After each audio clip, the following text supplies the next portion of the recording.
Lentement, il se rapprochait. C'était indiscernable, c'était froid, c'était rude et invisible. Derrière mon dos, je sentis une présence. Puis, un souffle dans mon cou, semblable à une respiration d'être vivant. Mais ensuite, plus rien. Le calme était revenu. J'étais à présent seul dans cet endroit si sombre. La lumière lunaire traversait les fenêtres de cette vieille bâtisse et m'éclairait, tant bien que mal. C'était une de ces nuits où mon imagination devait venir nourrir mon esprit. C'était une de ces nuits où mes cauchemars revenaient hanter ma vie. C'était un de ces rêves les plus sombres qui devenaient réalité. C'était un de ces films qui connaissaient toujours une fin tragique. Soudain, les bougies sur la cheminée se sont allumées.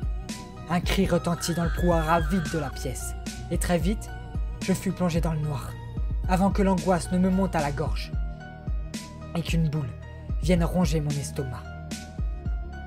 Une ombre humaine apparut sur le mur, tandis qu'au dehors, les loups hurlaient à la mort. Un grincement de porte se fit entendre. Ça y est, je n'étais plus seul dans la maison. Le parquet craquait sous les bruits de pas qui se rapprochaient. Étaient-ce mes démons qui surgissaient en cette fête du 31 octobre? La porte s'entrouvrait, et désormais, j'étais paralysé par la peur.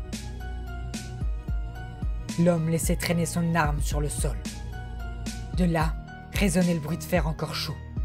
Sous sa capuche, son visage s'illuminait. Dans les bois, personne n'entendrait mes hurlements. Mais mes battements de cœur étaient aussi forts qu'une armée de coups de tambour. Il souriait, quand tout à coup, il posa le bout de son fusil sur ma poitrine.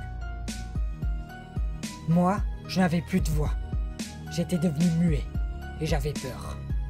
Un dernier fou rire narquois dans mes oreilles, puis, les 12 coups de minuit retentissaient sur l'horloge.